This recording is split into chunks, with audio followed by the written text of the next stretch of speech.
Welcome to this video about the 5 key steps to scale your business without burnout or losing your soul by attracting, training, and developing high-performing teams. This video is part of a series of videos that are based on my book, Billion Dollar Purpose, that you can find in the description. So if you have been seeing the videos that come before this one, then welcome back to this series. This video is going to act as a bridge between what I call the paradigm shift, which is the first episode that I recorded. So how to change the paradigm in the way of scaling, moving from hustling to going more in a surfer way. And then if you want to learn more about this, you can go and look at the first videos, to the actual 5 key steps to scale your business without burning out, right? So this is a bit the bridge. Why I say it's the bridge, it's because I'm going to share with you the full methodology, but a bit a high level, like a high level of the framework. And then we're going to deep dive on the next videos on each of the key steps and the sub-steps to help you take action. And I'm going for each video after this one to share with you like the framework that you can do and use, and the questions that will help you on your daily life, so that we move from just learning to implementing, so transforming your own business. And this video is like peeling an onion, right? And it's like creating impact. Creating impact at scale is kind also of peeling an onion. We have many layers.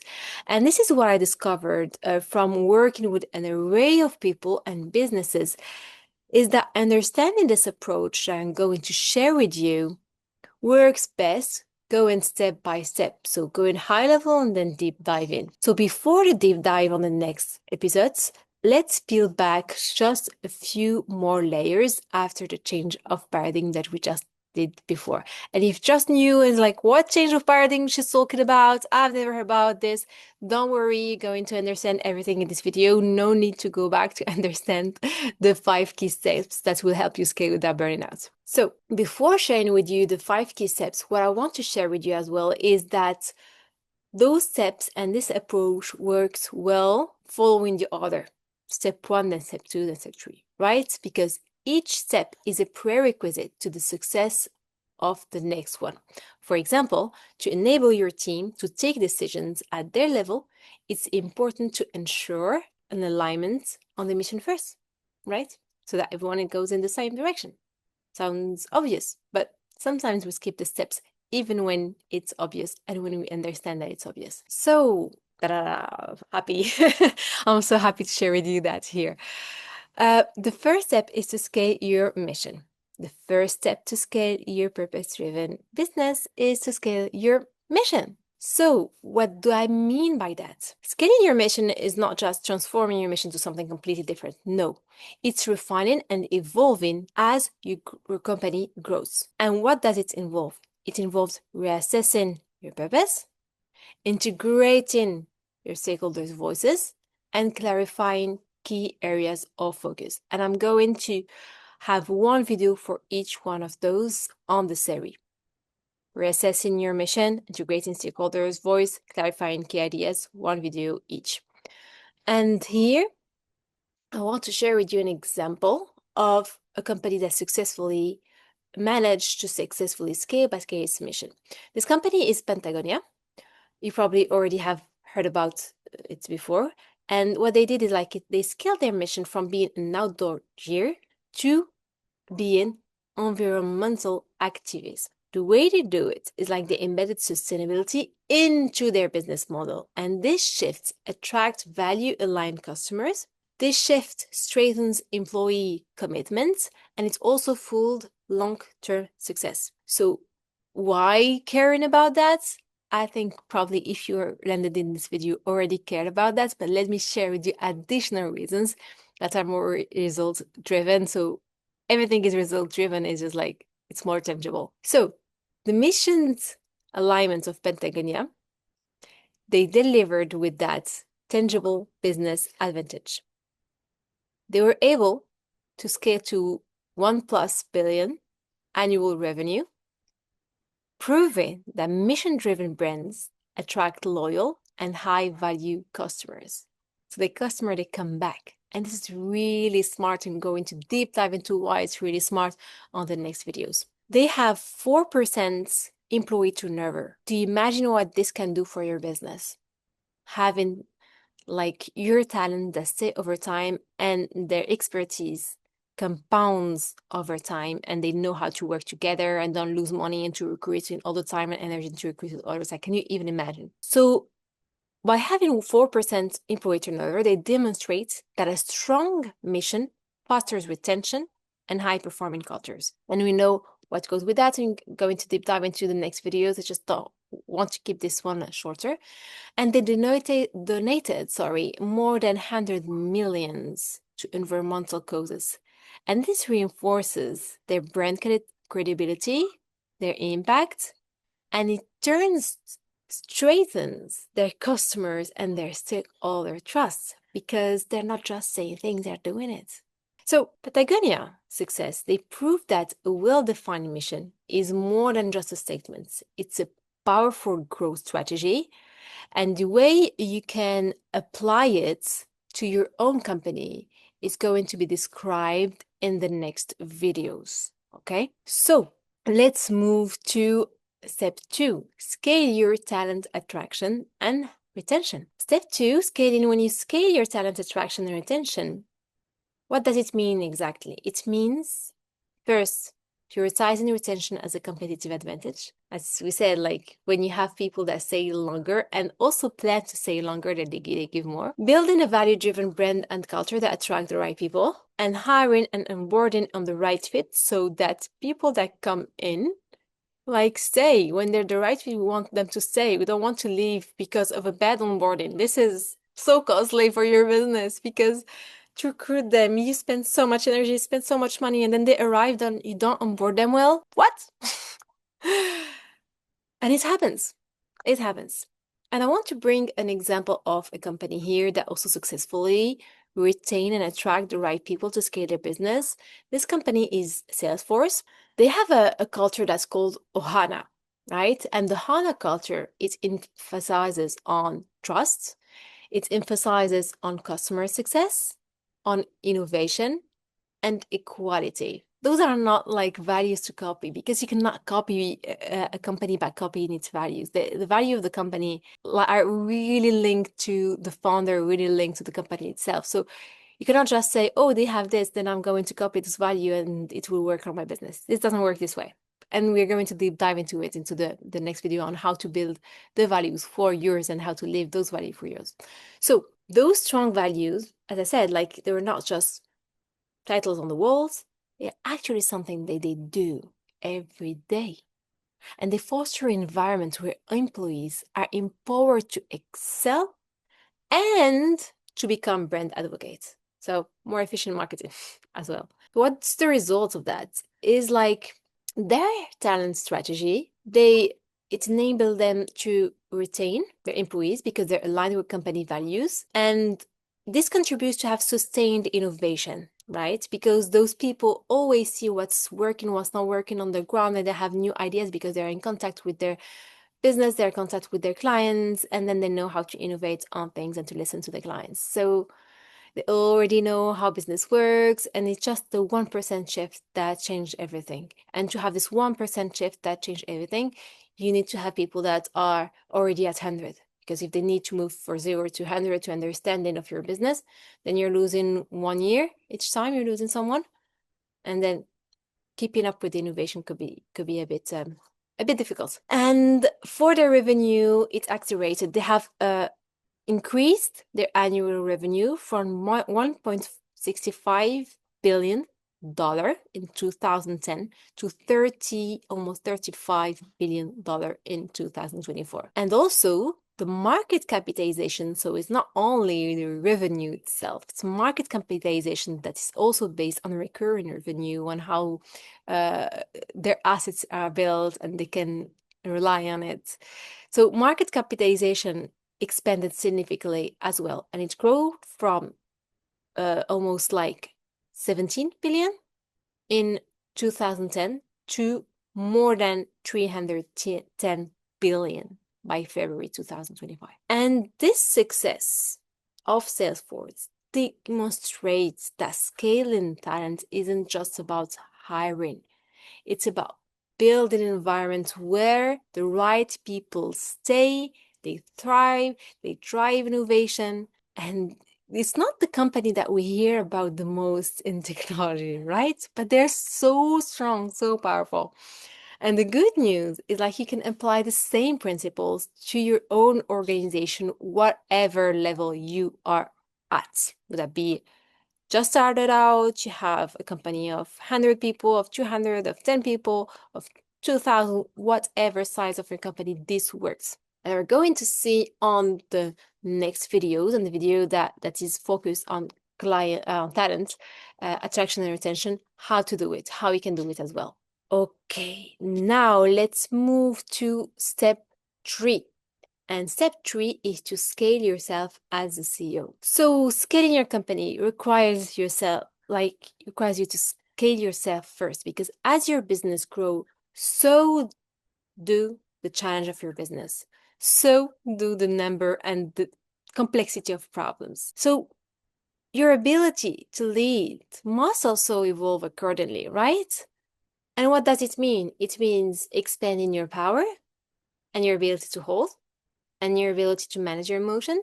It means expanding your skills into whatever business you're on to be able to have a certain level of understanding of your different functions of your business, and also redefining your role as you scale, because when you bring people into your business, and that was you give them some rules that you used to do. So how to be able to give them the space and recruit people that are better than you and learn from them, and also take your own space and learn to do something which is more high level, which is a new role. So all those go together. And I mean, if you look at the example of Airbnb and Brian Chesky, I love the way he scaled his personal leadership, adapting to challenges and staying true to a mission that can drive long-term success. Like, he transformed a simple idea, renting out on a air mattress in a San Francisco apartment, into a global platform that revolutionized the hospitality industry. His leadership is centered on community empowerment, on trust, and the vision of belonging, proving that scaling a business requires both innovation and the cultural foundation. So the result of that is that he was able to scale Airbnb from an idea in 2008 to a publicly traded company valued at more than $100 billion. He overcame the COVID crisis by making tough but people-first decisions in 2019. This included transparent layoff and restructuring the business for long-term resilience. He also was able to build a trust-based ecosystem with more than 4 million hosts in more than 220 countries. This reshaped the global travel and economic empowerment.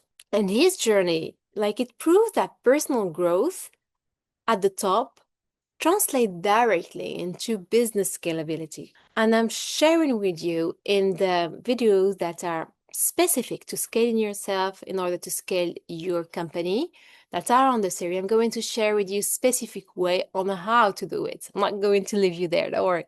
I'm going to share with you how to do it. But now, so that I can go through all the steps in one video, I need to move on to the next step. So the next step is scaling your team performance. So you scale yourself, then you scale your team performance, right?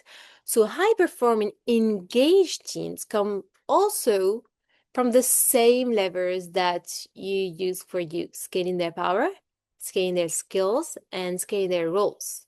And this ensures that they have the autonomy, they have the expertise, and they have the clarity to drive the company's success. And to share with you an example here, I love the example of Zappos. Zappos, and I read the book, and if you want to read the book about Zappos, it's a great one. It's not that outdated. You can say, oh, this is an old book. No, it's really great one.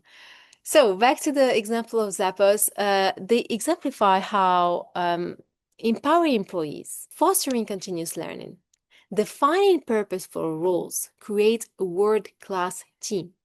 And the way they do it is by adapting a self-managed structure like holacracy, where employees own their decisions, they trust in fostered, and collaboration thrives. And the result of that is that 75% of their business come from repeat customers. Can you imagine that? This is so crazy. Like imagine 75% of repeat business. Like the valuation of your company is to the roof and people continue being happy. So you're happy that people are happy and everyone is happy. So they prove by that engaged team deliver consistent, exceptional service. They also grew from almost no sales to over $1 billion in annual revenue within 10 years. And this was driven by word of mouth and customer loyalty. They ranked among the best in customer service, which lead to 1.2 billion acquisition by Amazon. And they maintained only 39% turnover in 2008, when the industry average of call centers was 150%. So what they did also highlight strong employee retention. So they prove that scaling team performance is about more than just hiring their talent, by structuring, empowering, and training them for the long success. And I'm going to share with you on the videos that are specific to this topic how you can apply the same approach to your company. So now let's move to the 5th and last step of my framework. The 5th and last step of my framework is scaling your adaptability. When your business becomes adaptable, it becomes unstoppable because each failure becomes an opportunity to learn. But if your business relies too heavily on you or your key individuals, then it becomes a bottleneck to scale it. So sustaining a high-performing business implies, first, shifting from individual intelligence to collective intelligence, because if there is only one person who is innovating, only people are R&D, or only the head of the service, or only you, then and the others are all like just executed, it doesn't really work because it creates misalignment and people that are on the ground are not the ones who are doing R&D. So if you don't have people connecting to each other and sharing the insight and sharing their expertise and then seeing how their expertise and their insight and their way of being on the ground helps build the next business, this will not work. The second one around the adaptability, sorry, is scaling your company's ability to measure, to reflect, and to iterate. Because you can have a great idea, but if you don't look what's happening on the ground, if you don't measure what's happening, if you don't reflect, if you don't iterate on what's happening, then you don't know what's working, what is not working, what is working, what is not working, and then you don't know where to stop. And then you don't know how long to stay within the same idea. So yes, bring the collective intelligence and then find a way to try it on the ground and to measure it, to reflect on it so that you can succeed or learn. Because it's a failure, you will learn and then you will succeed the next time. And then you will have built more skills.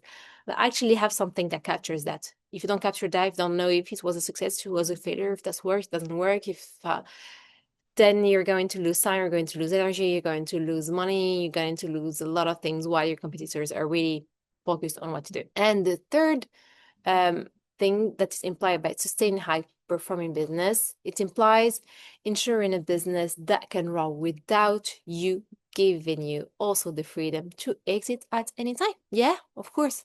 Imagine a business that relies only on you. Then what happens?